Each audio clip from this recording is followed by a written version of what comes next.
The airport was loud and bright, filled with the constant hum of rolling suitcases, announcements over the intercom, and families buzzing with excitement. I walked a few steps behind my daughter, Evelyn, her heels clicking against the polished floor, her head high as if she owned the place. She wore a fitted white blazer and carried a designer purse I knew she hadn't bought with her own money. I clutched my worn handbag with both hands, trying to keep up, my legs aching with every step. Please subscribe to our new channel and tell us in comments from where are you watching this video. We were supposed to be flying out together for a family trip. Her idea, she said. Mom, it'll be fun, she had told me weeks ago. You never go anywhere. You should be grateful I'm including you. I had smiled then, swallowing the sting of her words, because even cruelty disguised as kindness still carried the promise of being close to her. She booked the tickets online, she said, and she told me just to show up. I had trusted her. As we approached the check-in counter, she suddenly stopped, spun around and dropped one of her massive suitcases in front of me with a loud thud. "Carry this," she ordered, her voice sharp enough to draw looks from strangers nearby. "You're just baggage anyway." The words hit me harder than the weight of the suitcase. For a moment, I couldn't move. My daughter, my only child, stood there in her pristine clothes, smirking at me like I was nothing more than a porter she'd hired.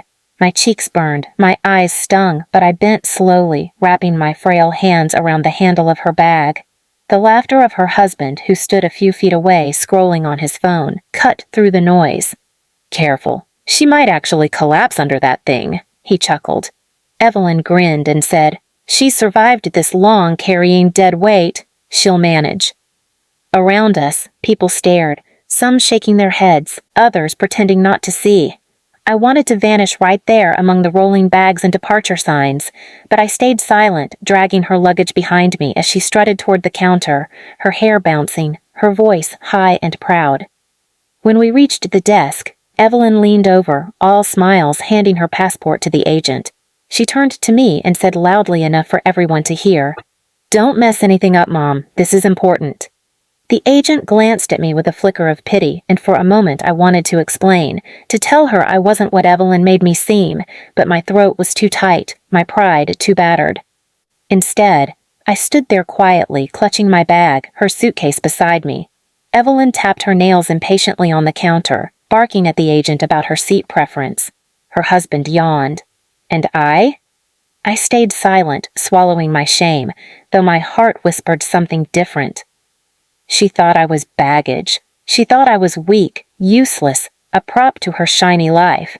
But what Evelyn didn't realize, what she would learn before this flight ever took off, was that the tickets, the seats, the entire trip rested in my hands. She didn't expect who really owned the journey she was bragging about. The agent's polite smile faltered as she typed into her computer, her eyes flicking between the screen and Evelyn's impatient face. Evelyn drummed her long nails on the counter, sighing dramatically, then turned to glare at me. "Stand up straight, Mom. You're embarrassing me. Honestly, why do you always look like a lost puppy?" Her words landed sharp and cruel, and I felt the eyes of strangers prickling on my skin. I lowered my gaze to the floor tiles, my cheeks hot. The agent finally cleared her throat. "Excuse me, ma'am," she said carefully, looking past Evelyn and directly at me. "Are you Mrs. Margaret Hayes?" I nodded slowly, startled. Evelyn stiffened, turning toward the woman with annoyance. "No, she's just traveling with us. I booked everything. Just check us in." The agent hesitated, her eyes flicking to the screen again. "I'm sorry, but the tickets for this reservation are listed under Mrs. Hayes's name. All three of them." For a moment, Evelyn froze, the color draining from her face. "What? No, that's impossible. I paid for them." The agent shook her head. "The payment came from an account belonging to Margaret Hayes. She is the primary traveler and account holder." Her voice was firm now, almost rehearsed, as if she had seen this scene play out before. She slid the boarding passes across the counter, 3 tickets, each with my name listed as the purchaser. I could feel Evelyn's eyes burning into me, sharp as daggers. Her husband leaned forward, his smugness slipping. "Evelyn, what the hell is she talking about?"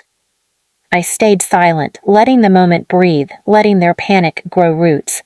Evelyn laughed nervously, tossing her hair over her shoulder.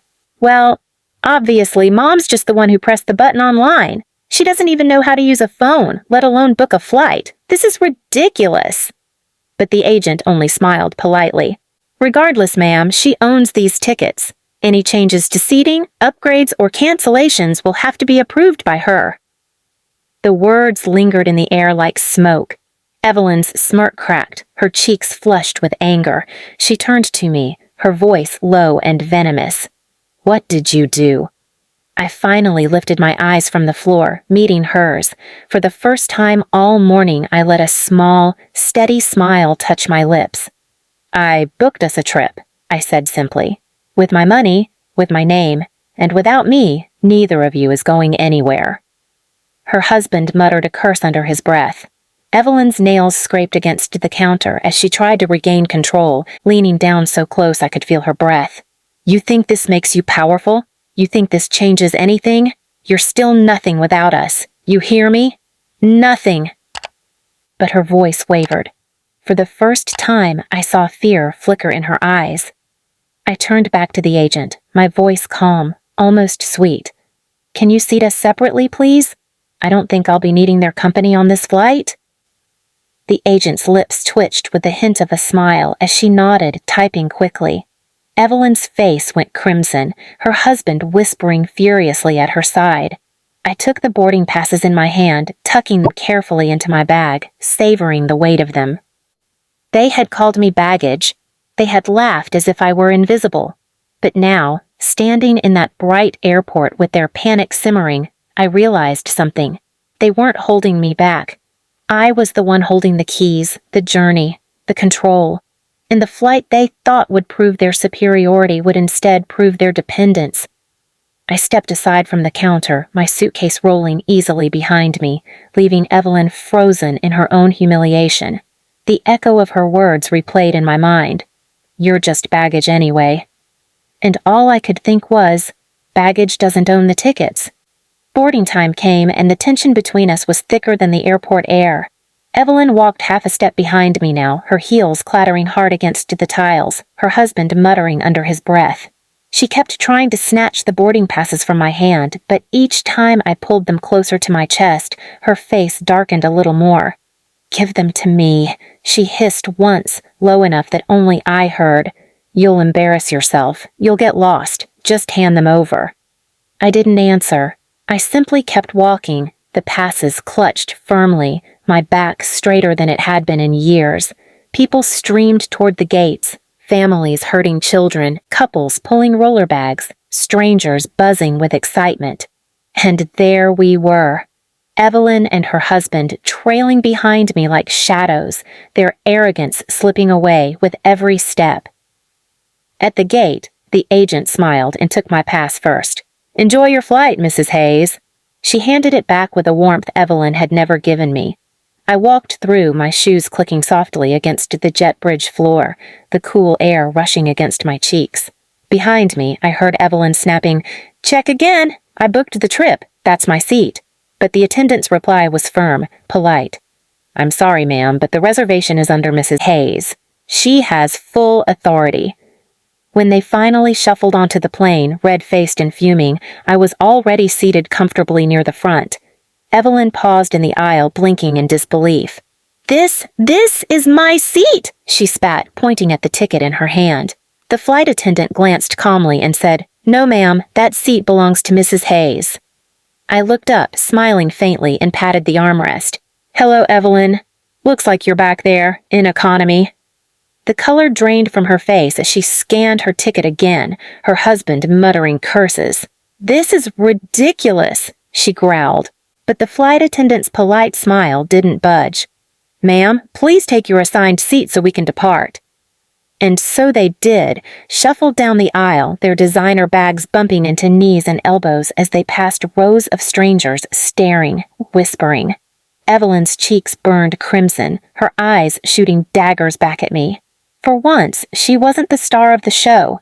She was just another passenger, and worse, one who had been put in her place. I leaned back into the wide, cushioned seat, the hum of the engines vibrating beneath me. A glass of sparkling water appeared at my elbow, the attendant smiling warmly. "Would you like champagne instead, ma'am?" she asked softly. I thanked her, my voice steady, my heart calm. Behind me, I could hear Evelyn's raised voice complaining to her husband about the legroom, about the noise, about how unfair this all was. Halfway into the flight, the true weight of it sank in. Every bite of the warm meal they served me, every polite question from the attendant, every small kindness, they were all reminders that I wasn't baggage. I was the one who had carried Evelyn her whole life. I carried her through school, through heartbreak, through every step she stumbled. And this was how she repaid me, by reducing me to a joke in front of strangers. But jokes have sharp edges, and this one had turned back on her. When we landed, Evelyn was the last to step off the plane, her hair disheveled, her pride shattered. She stalked past me in silence, clutching her husband's arm, refusing to look me in the eye. I walked slowly, my suitcase rolling smoothly behind me, the boarding passes still tucked safely in my bag. At the arrivals hall, she finally broke. "You think this makes you powerful?" she snapped, her voice low but trembling. "You embarrassed me in front of everyone." I stopped, turned, and looked her square in the eyes. "No, Evelyn. You embarrassed yourself when you called your own mother baggage. All I did was remind you who's been carrying you all along and who still owns the tickets to your future." Her mouth opened, but no words came. She stood there, frozen, as I turned and walked away, the crowd swallowing me up. For the first time in years, I felt no weight on my shoulders. Not hers, not her cruelty. Only freedom. At the airport, my daughter handed me her luggage and said, "Carry it. You're just baggage anyway." She didn't expect that I was the one holding the tickets, and her future, with my own hands. Please subscribe to our new channel and tell us in comments, from where are you watching this video?